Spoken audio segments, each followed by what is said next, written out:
Go ahead. The amount of water in a bathtub that is getting filled is shown in the table below. What is the missing value in the table?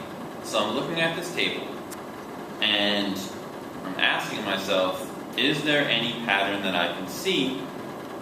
3, 7, 9, 12, 17, that doesn't look like much of a multiples pattern, and I definitely don't know what the heck is going on over here. Every time you see a ratio table like this, you need to make sure that you're starting off with a reduced row. Here, this row here, we're going to start it off by seeing if we can actually reduce this. So I'm going to write down 3 to 375. And now you're thinking to yourself, I don't even think I can reduce that. Well, it turns out there is something that goes into both sides. And it does end up being 3. Now, 375 divided by 3, I'll do that math right here really quickly. That goes in one time. Going step by step. 3 goes into 7 2 times. Yep, it goes in perfectly 125 times. So there you go. And you're like, well, how does that help me figure out what number goes here? Well, now think about it. We have figured out what the reduced ratio is. So, instead of saying 3 seconds to 375 milliliters, we can make our ratio table again. I'm just going to call this time, and I'll call this amount. And instead of putting 3 and 375, I will put 1 and 125.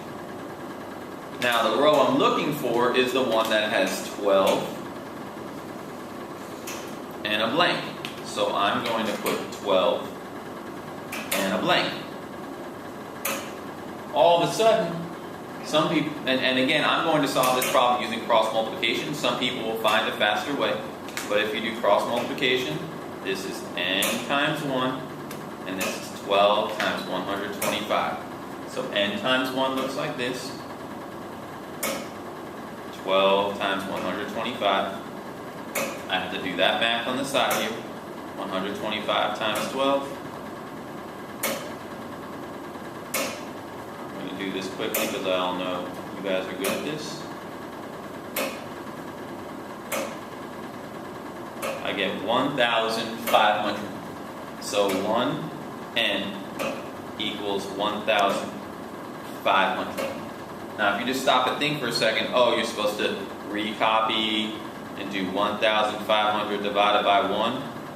Well, that's going to give you the same exact answer of 1,500, which was the correct answer to this problem. Now, I want to say a couple of other things. So yes, the answer was letter B. You may not try to find some weird adding pattern here because there's no pattern on the left. And in addition, your teachers also noticed that some people found a very cool smart cut within here that looked like this. Going from 3 to 12 is 4 times. So you could have just multiplied 375 times 4. And you would also get 1,500. But that doesn't always work. What always works is reducing the first ratio and then creating a ratio table to find the missing value. Once again, the answer was B.